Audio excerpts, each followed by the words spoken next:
एक वीडियो में दिखाने जा रहा हूँ जो आजकल एक मिसाल बन के खड़ा है। बेनीपट्टी प्रखंड का बसेठ गांव का एक अनुसूचित टोला है।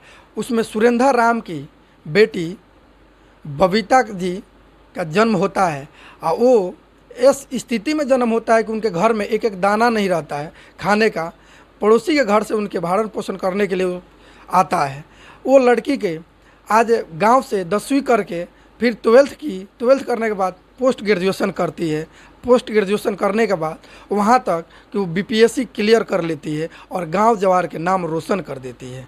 उस गांव से करती है जिस गांव में 10th यानी 10वीं आज तक कोई लड़कियां नहीं की हुई है। जो फर्स्ट लड़की है कि 12th किया है, 10वीं की है और पोस्ट ग्रेजुएशन करके बीपीएससी क्लियर किया है।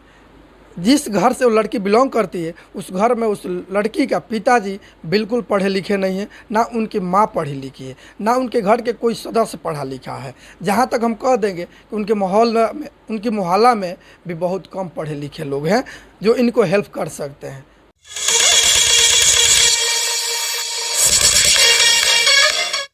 नमस्कार मित्रों, आप देख रहे हैं लार पब्लिक। मैं लव कुश रंजन। मैं आप लोग के लेके चलता हूँ बेनीपट्टी प्रखंड के बसेठ गांव के अंतर्गत एक अनुसूचित टोला आता है। उसके अंदर एक सुरेंद्र राम के घर, उनकी कहानी थोड़ा सा पीछे लेके चलता हूँ। उनके घर में एक लड़की जन्म लेती है और बोलती है कि पिताजी हमें पढ़ना है, क्योंकि अपने समाज में लड़का लड़कियाँ बहुत कम पढ़े लिखे हैं, मुझे पढ़ना है। पिताजी उनको बोलते हैं कि बेटी हमारे पास उतना हैसियत है नहीं कि हम आपको बेचकर पढ़ाई भी करवा देंगे। फिर बेटी उदास होकर अपने माँ के पास जाती है और बोलती है कि माँ, अपने टोला में कोई लड़कियाँ अभी तक पढ़ी लिखी नहीं है, मुझे तो थोड़ा से पढ़ा दो, मुझे पढ़ने का मन कर रहा है। माँ ने उस लड़की को बात सुनकर पिताजी से बोली कि सुनते हैं, आप अपने बेटी को ले जाकर कोचिंग और स्कूल में नामांकन करा दीजिए, मैं उसको कहीं ना कहीं से मजदूरी करके पढ़ाऊँगी। पिताजी जब अपने पत्नी के बात सुने तो बोले कि ठीक है। वो बेटी को, जिस बेटी का नाम बबीता है, बबीता को ले जाकर स्कूल में नामांकन कराए। वही गांव से 10th पास की। 12th करने के बाद पोस्ट ग्रेजुएशन की। पोस्ट ग्रेजुएशन करने के बाद आज वो यूपीएससी में रिजल्ट लाकर अपने पंचम लहरा दिया। बड़ी चीज़ ये है कि सुरेंद्र राम एक गरीब परिवार में रहते हैं। उनके घर के सिवा उनके और जगह एक रहने का जगह नहीं है। आप देख सकते हैं उनके घर की स्थिति कैसे है, उससे पता लगा सकते हैं। एक दिन मजदूरी करने के बाद उनकी एक दिन की दिहाड़ी 300 रुपया है।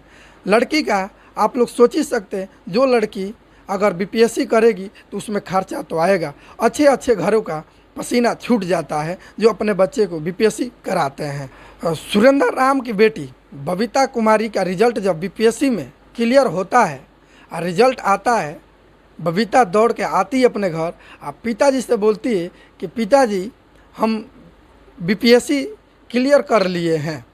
पिताजी को ये भी मालूम नहीं था कि बीपीएससी होता क्या है। फिर पिताजी बोले कि बेटी अब ये कौन सी क्लास है, बीपीएससी तुम तो क्लियर कर लिया, इसमें क्या होता है। बेटी बोलती है कि पिताजी ये एक सरकारी नौकरी है, मेरा आपकी बेटी की सरकारी नौकरी हो गया।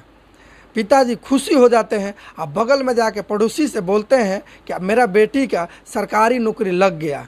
लोगों ने पूछता है कि बेटी का सरकारी नौकरी तो लग गया, पर क्या चीज़ में हुआ, तो पिता को बिल्कुल मालूम नहीं। पिता बोलते हैं कि मैं भूल जाता हूँ, मुझे नहीं मालूम कि कौन सा पोस्ट पर मेरा बेटी का नौकरी हुआ है, लेकिन इतना मालूम है कि मेरे बेटी का सरकारी नौकरी हुआ है। जिस घर से बबीता कुमारी उठकर इतने ऊपर तक जा रही है, उस घर में ना उसकी माँ पढ़ी लिखी है, ना उसके पिता पढ़े लिखे हैं, बिल्कुल अनपढ़ है। जहाँ तक उस गांव में एक फर्स्ट लड़की है जो पोस्ट ग्रेजुएशन करके बीपीएससी क्लियर कर लिया, वो अपने गांव और मोहल्ले के नाम रोशन कर दिया। सबसे बड़ी चीज़ कि उन लोगों को गाल पर तमाचा मार के आगे के लिए जो बोलते हैं कि मैं गरीब हूँ, मैं अपने बच्चे को कैसे पढ़ाऊँगा, मैं तो मजदूरी करता हूँ, मेरा मजदूरी तो 200 रुपया है, मैं कैसे पढ़ाऊँ, घर परिवार कैसे चलाऊँगा। तो वो लोग से मैं बोलना चाहता हूँ कि आप लोग देखिए इस बबीता कुमारी का ये घर देखिए, बबीता जी का घर देखिए। कि आप देख के बता सकते हैं कि इस बबीता का हैसियत क्या थी।